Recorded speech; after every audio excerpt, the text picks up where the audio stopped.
You know, it's like in the summer months when girls start wearing kind of short sleeve t-shirts or short skirts. You'll have blokes just going mental.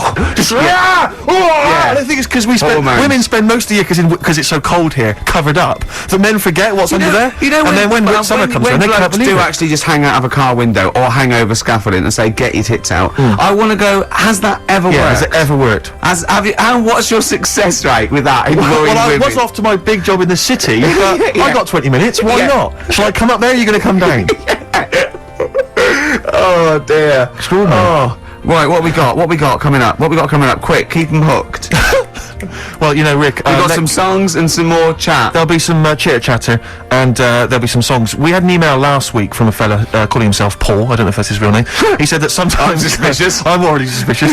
He said that some time ago we played a cracking Johnny Cash cover version of U2's One. Remember that? I think maybe the last time you were here, Claire, maybe. Class. And he says he's been trying to track down that album. He says, unfortunately, like an idiot, I didn't listen to it, and I didn't catch the name of the album. Could you, by any chance, send me the album? He's having a laugh. He's having a laugh. What, for free? Yeah, so that's not going to happen. Actually, email him back. Say, Paul. Shall I do it now? Give us £8 for no reason. I've also called him some quite offensive names. I'll put from Gervais. Oh dear. He's not going to like that. That's pretty grim. Nor's his mother. No. You shouldn't have brought her into it. Indeed. Johnny Cash. Oh, I heard that. Johnny Cash. Change from a Durex machine. Again. Oh, that's classic.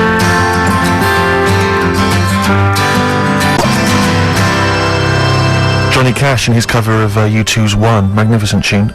That's from the album American 3, Solitary Man, that was released in 2000.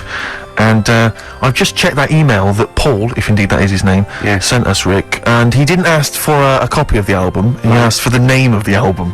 Right. So, I feel a little bit bad that I sent that email back insulting him and his mother. Yeah. And also, of course, I CC'd it to his mum as well, and many of her friends. So, send another one. I feel. I think we can get around this. I'll tell you what Paul would like if that is his.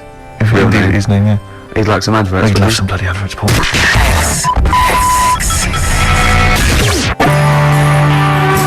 Oasis, Little by Little, on XFM 104.9. I'm just moving the mic there. Hold on, I'm getting comfortable. There you go. Right, sit up. I was a lot of people do that. A lot of people do that during the song. A lot of the old pros. No, a lot of the old pros like Foxy and Tarrant and the like. They were on Top of the Pops yesterday, but they did My Generation. Any good? Yeah, very good. I mean, you know. Was it close to the original, or did they make it their own? No, both. It was pretty close. They did, you know, musically it was close, but you know, they had a certain. Was it Noel singing or Liam? Liam. Very, very cool. Very cool. Good swagger, he's an amazing attitude back. Yeah. I think back on form. People tell me though that if you go to any of these big stadium gigs they do now, it's an absolute nightmare because a lot of the fans are really grim. I mean, I've spoken to two people independently who've both been at gigs where there have been fans weeing on other fans' shoes. That's not what I want from a gig. That's not nice. No, they own them then. Well, yes, apparently. That's theirs then. Oh, what, if you wee on something? Yeah, you own it. That's because cat law. Yeah, cat law is if you wee on something, then you own it. Yeah. I know you live by cat law. I do. Yeah, you do live because my wallet I think you own. Yeah. And several telephone boxes. Much of my hair. What were we talking about? We were talking about nudie beaches. Because I still can't get around. I don't know why they only play volleyball.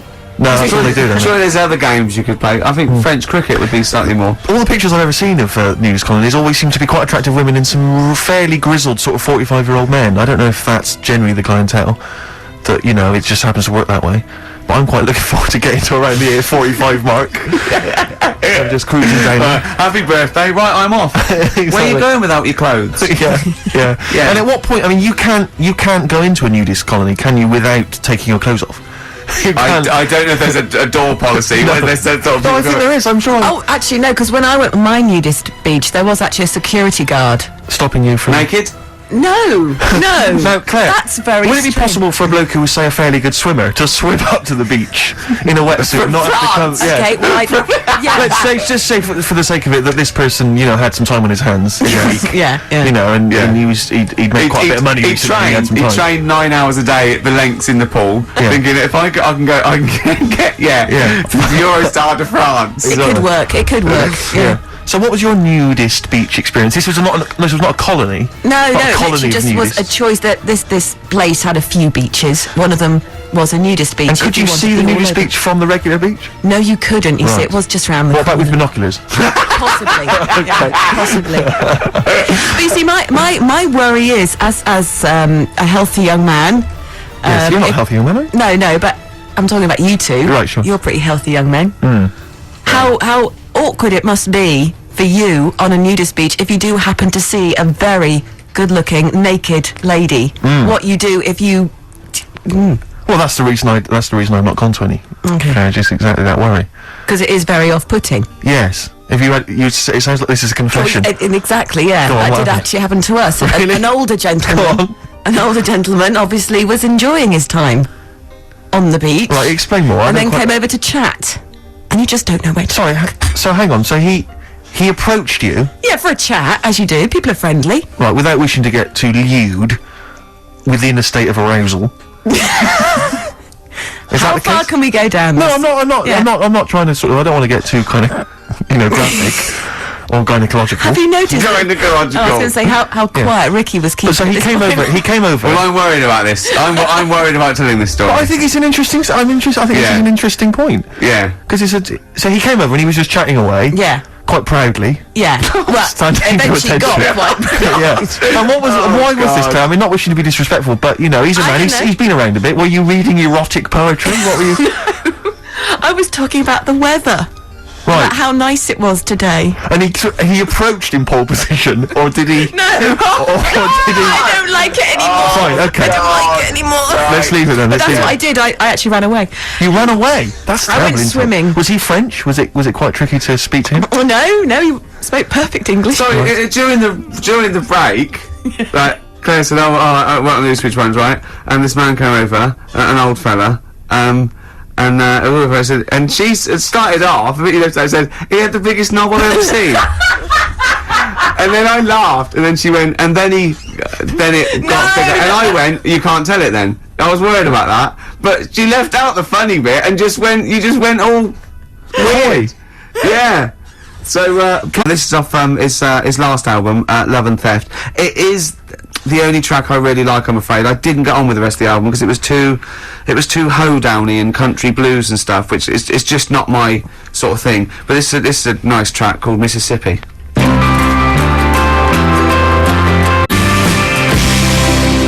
Bob Dylan, Mississippi, off the album Love and Theft. I must admit, not my favourite Dylan album, but that's a nice track, isn't it? It's a lovely track, actually. I just noticed there you've brought in 3 CDs. Yeah. You bring those 3 in every week, don't you? You just play from those 3 CDs, or what? You substitute the Dylan for different Dylan albums, Yeah, and the other so 2 remain the same. Well, no, I've got playing a different Cat Stevens. I've got T for Tillerman. I've never brought that in before. Yes, you Different have? album altogether. No, I've seen it before. No, I've never played anything off T for Tillerman. I've played it off Catchable at 4, Teaser and a Firecat. You don't have a sort of deal with Island Records to try and keep that Cat Stevens back Jimmy catalogue Webb. afloat. No one's really shipping it. I think it might just be CDs that are in the bottom of a bag. This is why I'm I'm so thinking. lazy It's just you've that got I one brought in- carrier bag that you bring back. And Exactly. Sure. Yeah. Well, we'll look forward to those later. Yeah. Go on. No. I was just really wondering, Rick, and I don't want to put you on the spot, but could I have some adverts? Yeah.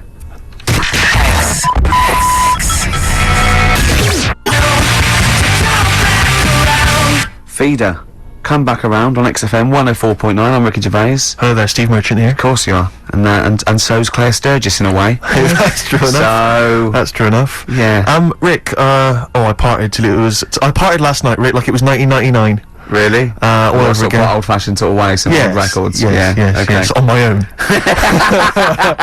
In my flat, crying. Just like 1999. Yeah, just like 1999. Now, went to see Prince at the, Oh, yeah. at the Hammersmith Apollo, and I tell you this, I mean, if that's a man whose career is going down the pan, then I'm sorry. Then I hope ours does. Then I hope ours does as excitingly as that Does. because he Did. was stunning. I Yeah. mean, he is. A lot of people I know have seen him in the 80s or whatever, and when he used to descend from a ceiling in a little I red know. Corvette and stuff. But he is breathtaking. He's like I always he's thought he like was- what it must have been to see Elvis Presley. Well, I yeah, really, no, I've no, not seen anyone who's electrifying on stage. I mean, I think like most people, had a bit too much for him, and that wasn't because it was going downhill. It's because he churned out double albums like most people churn out singles, and you don't know what you should. You can't take like. it all in. There was just too much. Yeah. I didn't like the sort of the end of the 80s phase either too much. But that whole period when he was fighting with Warner Brothers and he started wearing masks. Slave, I think everyone just thought, I'm not interested. Yeah. You know, you're potty. But he's going to come out the other side of that. Great And tracks, great pop tunes, and he's written. So, I think well, he's brilliant. I don't bandy this word around, Rick, as you know. Go on. But I'd like to use the word genius. I thought you were going to say I'll pay for that. No. Genius. Oh wow. Genius. Because I would They're say. strong words, Steve. They're It is a strong word, Rick. It is a Can strong you back word. it up? Have you got any example of his work that we could play now on XFM to show that he is a genius? I will in just 1 second. Thanks for asking. But can I try and justify that? Can I just, because it is a controversial phrase Yeah. to use. Prince is a genius, and let Yeah. me tell you why. On his first album, or maybe on a couple of his first albums, he played all the instruments. Brilliant. Like Squiddly Diddly. Exactly. In one episode of that I saw. He was playing the piano. Diddley was playing the piano with his two tentacles. But that's- Then he was like playing drums with two tentacles at the back. He was standing on two tentacles, which was the other one free for trumpet. That sounds like genius to me. Yeah. Oh, That's what Mr. Prince. So, The only thing I would say about the concert last night, 3 hours. He played for 3 hours Yeah. non-stop. Well, Yeah. almost 3 hours non-stop. Didn't take a break. A cracking band, only 5 I'm people. actually taking a break, just reading the paper, having Yeah. a coffee. Going, what are you looking at? And also very I've got witty. 20 minutes by Very- law. Very witty as well, because a lot of people imagine him being quite dry but quite sober. It was Yeah. very funny. But sadly, Prince now. Well, I don't mean to be offensive, couldn't but, see him but 'cause he was as so far as I'm small. concerned, What? he's now a Jehovah's Witness. He's he? now a Jehovah's Witness. So he's And- going to come round tonight. Well, no, but at the end, he did sort of spout on about his beliefs. Yeah. And I felt a bit like I'd sort of, do you know what I mean? Like I'd sort of paid 40 quid and I'd queued up and I'd sat for 3 You hours paid 40 quid? to then be preached at a little bit. So that was anything that put Well, a I'll damper tell you on for what, me. good job for him. He was good value, because he'd have got an earful from you if he did. Imagine if he'd not played the singles or only did Exactly. like 20 minutes. Yeah, well, I'd have been livid. I'd have just stormed out. I'm out of here. But I did, because I don't know. when Prince, so you've had, interesting, Steve Merchant says Prince is a genius. This is XFM 104.9, coming up to 2 o'clock. Prince is a genius. Can we open the phone lines, please? What's the phone number there, Claire? 08700 800 1234. Me and my mate were talking about when people say genius, and they do bandy it around willy-nilly, and it's sort of like a comedian or something. They go, he's a genius, and we think that there's people in cancer research sort of laboratories and AIDS, and they're going, we lost another one to ITV. yeah, Why didn't he go into science? He could have been the new Newton, but no, he's getting the ratings up for 5. exactly. So, but Prince is a genius, is he? Ricky.gervais@xfm.co.uk if you'd like to email. Prince, genius or little fella? It's up to you. But when you are a Jehovah's Witness, I don't know much about the faith. But are you obliged when you sign up to sort of do your time going door to door? Because it would be amazing. Imagine Prince turning up at your door and just, hi, can I come in? Well, I don't know. And and just coming in and I'll sing you some of the hits, but I'd like you to buy a copy of this afterwards. I'm not really interested. Why are they- Which ones are you going to play? Which ones are you going to play? 'Cause I'm not a big fan of. I don't like If I Was Your Girlfriend. And anything from Diamonds and Pearls, I'm not interested in. So shoot off. Yeah, I quite Because I thought they were going to start selling the Watchtower at the end. The most beautiful. I like that one. Yeah. Well, there's those fat people in it. Does it make him a genius? Oh, call up 10235 96429. Prince, genius or bloke with hair? Well, this has got to be proof of his genius. He played it last night, and it's just dynamite. There is Strawberry Scar.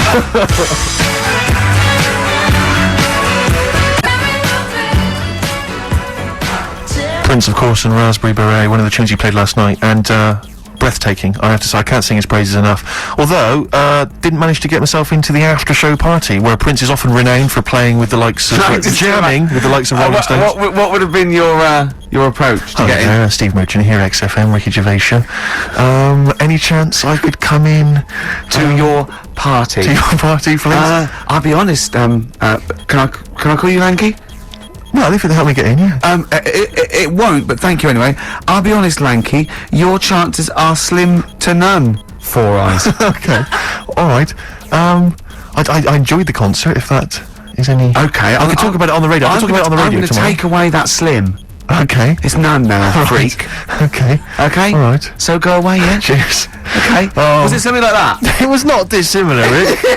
There was a lot more profanity last night, and punches were thrown. Was it last night? Yeah. Oh, right. Yeah, it was breathtaking.